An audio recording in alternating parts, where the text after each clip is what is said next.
25 November 2016ला shift 2मध्ये झालेला WRD JEEचा paper जो आहे तो आपण प्रीवियस व्हिडिओमध्ये RCC आणि कॉन्क्रीट टेक्नॉलॉजीचे प्रश्न पाहिलेले आहेत।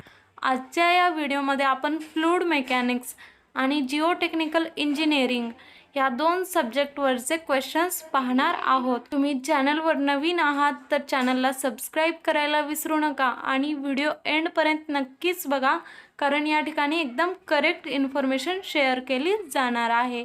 तर चला आता व्हिडिओला सुरुवात करूया। WRD JEEच्या पेपरमध्ये फ्लूइड मेकॅनिक्स या सब्जेक्टवर नियर अबाउट 9 ते 10 प्रश्न विचारले जातात। प्रत्येक प्रश्न हा 2 मार्काला आहे। कोणत्या प्रकारचे प्रश्न असतात ते पाहूयात। सगळ्यात अगोदर आपला पहिला प्रश्न आहे ओपन चॅनल विषयी विचारलेला आहे।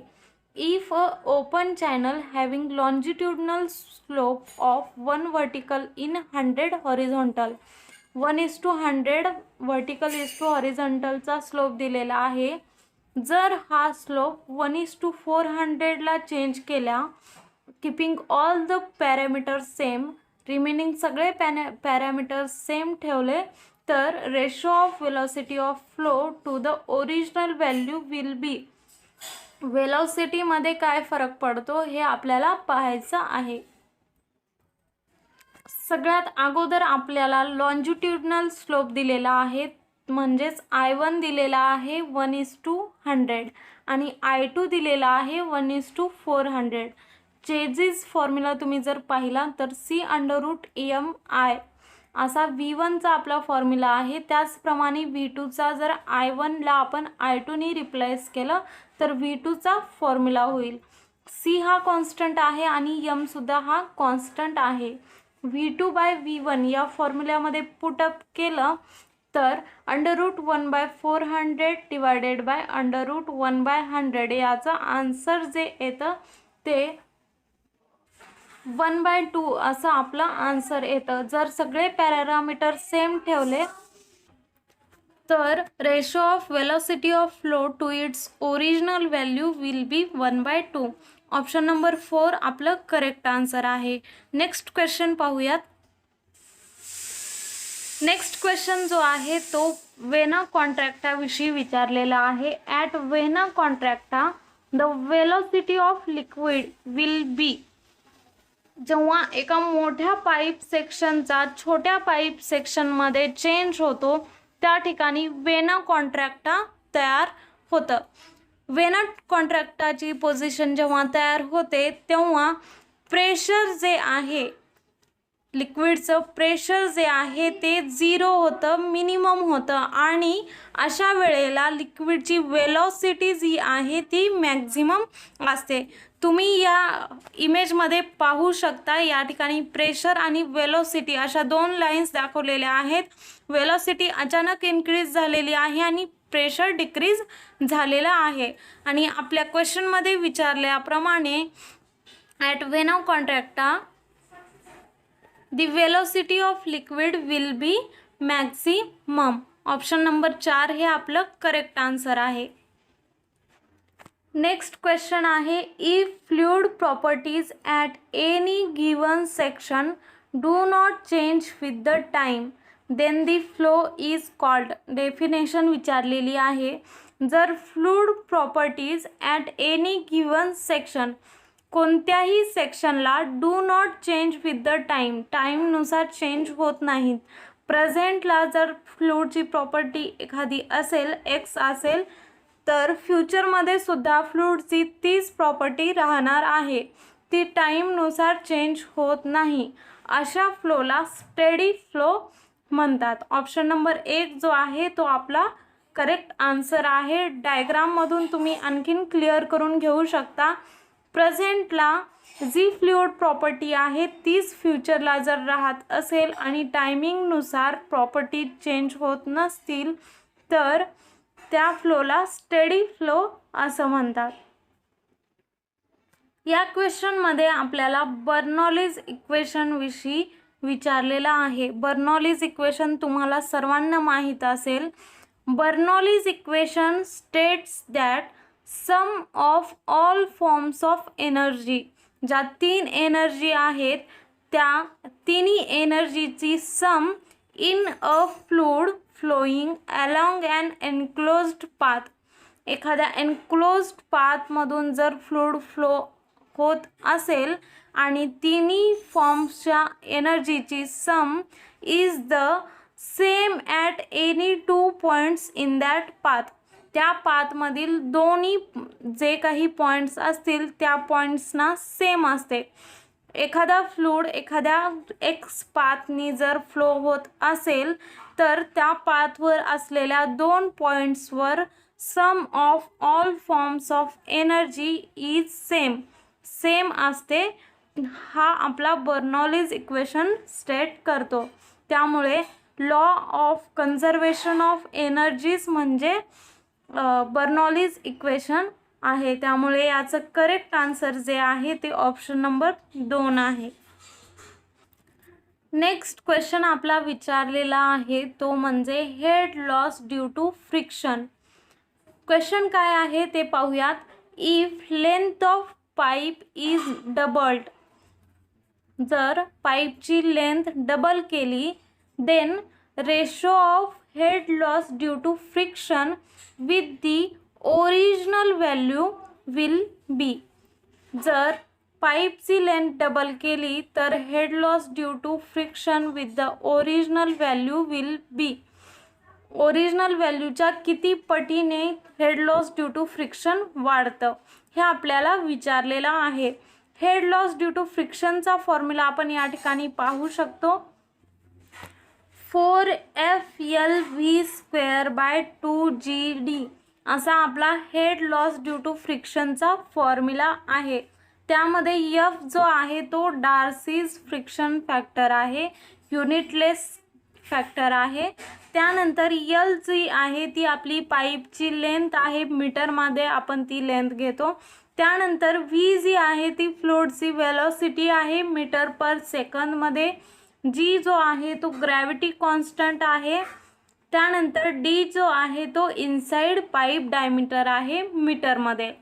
मग या ठिकाणी आपण FVGD हे फॅक्टर सेम ठेवून पाईप लेंथ पहिल्या एक्झाम्पलमध्ये 5 मीटर कन्सिडर केली आणि त्यानुसार 4FLV²/2GD या फॉर्म्युल्याने जर तुम्ही head loss due to friction calculate केला तर त्या ठिकाणी 0.99 या पद्धतीचं head loss due to friction येतं. पण आता जर आपल्याला क्वेश्चनमध्ये विचारल्याप्रमाणे पाईप लेंथ डबल केल्यानंतर head loss due to friction ही जी व्हॅल्यू आहे ती किती पटीने वाढू शकते किंवा कमी होऊ शकते हे आपल्याला पाहायचं आहे. आपण या ठिकाणी Darcy's friction factor, fluid velocity, gravity constant आणि इनसाइड पाईप डायमीटर जे आहे ते सेम ठेवणार आहोत. फक्त आणि फक्त पाईप लेंथ 5 मीटर घेतली होती त्याला डबल करून आपण या ठिकाणी 10 मीटर पाईप लेंथ कन्सिडर करणार आहोत. आणि 4FLV²/2GD या फॉर्म्युल्यामध्ये पुटअप केल्यानंतर आपली जी व्हॅल्यू आहे ती 1.98 या ठिकाणी head loss due to friction येणार आहे. पण जर तुम्हाला डायरेक्टली आन्सर काढायचं असेल तर तुम्ही 0.99ला जर 2नी गुणलं तर आपली 1.98 ही सुद्धा व्हॅल्यू येऊ शकते. इन शॉर्ट तुम्ही पाहू शकता जर पाईप लेंथ आपण डबल केली तर head loss due to friction हे डबल होतं. त्यामुळे आपल्याला क्वेश्चनमध्ये विचारल्याप्रमाणे if length of pipe is doubled 5 मीटरचं 10 मीटर केली then ratio of head loss due to friction with the original value will be doubled. अशा पद्धतीचा आपला आन्सर आहे. ऑप्शन नंबर 1 हा आपला करेक्ट आन्सर आहे. नेक्स्ट क्वेश्चन आपल्याला रिॲक्शन टर्बाइन विषयी विचारलेला आहे. सगळ्यात अगोदर रिॲक्शन टर्बाइनची कन्सेप्ट पाहून घेऊयात. रिॲक्शन टर्बाइनमध्ये हॉरिझॉन्टल किंवा व्हर्टिकल व्हील असतं ज्यामध्ये व्हील कम्प्लिटली सबमर्ज्ड असतं. व्हील जे आहे ते कम्प्लिटली पाण्यामध्ये सबमर्ज्ड असतं आणि त्यामुळे टर्ब्युलन्स जो आहे तो रेड्यूस होतो. रिॲक्शन टर्बाईन लॉन स्प्रिंकलर सारखं रोटेटिंग ॲक्शनमध्ये काम करतं, ज्यामध्ये water at a central point is under pressure. व्हीलच्या सेंट्रल पॉईंटला वॉटर जे आहे ते अंडर प्रेशर असतं and escapes from the ends of the blades. आणि वॉटर जे आहे ते ब्लेड्सच्या एंडमधनं एस्केप होतं, कॉझिंग रोटेशन. व्हील फिरत असताना स्टार्टिंगला सेंटरला जे वॉटर आहे ते अंडर प्रेशर असतं आणि व्हील्स फिरत असल्यामुळे त्याचे जे ब्लेड्स आहेत त्यामधून वॉटर एस्केप होतं रोटेट होत असताना. ही रिॲक्शन टर्बाईनची कन्सेप्ट आहे. Reaction turbine operates at under pressure हे आपलं करेक्ट आन्सर आहे, कारण water at a central point is under pressure असं या ठिकाणी म्हणलेलं आहे. रिॲक्शन टर्बाईनच्या सेंट्रल पॉईंटला वॉटर जे आहे ते अंडर प्रेशर असतं आणि त्यानंतर रोटेशनमुळे ब्लेड्समधनं वॉटर निघून जातं. अशा पद्धतीचं आपलं रिॲक्शन टर्बाईनची वर्किंग कंडिशन असते. त्यामुळे करेक्ट आन्सर जे आहे ते आपलं option number 1 under pressure. Next question जो विचारलेला आहे तो सिंपल मॅनोमीटर विषयी विचारलेला आहे. सिंपल मॅनोमीटरची रचना कशी असते ते जाणून घेऊयात. सिंपल मॅनोमीटर म्हणजे ग्लास ट्यूब आहे, ज्याचा पहिला जो एंड आहे तो connected to a point where pressure is to be measured. अशा पॉईंटला कनेक्टेड असतो ज्याचं प्रेशर मेजर करायचं असतं and other end remains open to atmosphere. पहिला जो एंड आहे अशा लिक्विडला जॉईंट केलेला असतं ज्या ठिकाणी प्रेशर मेजर करायचं असतं आणि दुसरं जे एंड आहे ते ओपन टू ॲटमॉस्फिअर असतं. अशी सिंपल मॅनोमीटरची रचना केलेली असते. पहिलं एंड अशा पॉईंटला जोडलेला आहे ज्याचा प्रेशर मेजर करायचा आहे, त्यामुळे simple manometer is use to measure pressure of liquid. Generally लिक्विडचं प्रेशर मेजर करण्यासाठी सिंपल मॅनोमीटर्स यूज केले जातात. नेक्स्ट क्वेश्चनमध्ये डेफिनेशन विचारलेली आहे. The line connecting points of equal hydraulic head through a saturated soil mass. Saturated soil मासमध्ये अशी line जी इक्वल हेड ऑफ वॉटर्सच्या पॉईंट्सना कनेक्ट करते, अशा लाईनला आपण इक्विपोटेन्शियल लाईन असं म्हणतो. त्यामुळे आपलं करेक्ट आन्सर जे आहे ते ऑप्शन नंबर 3 इक्विपोटेन्शियल लाईन.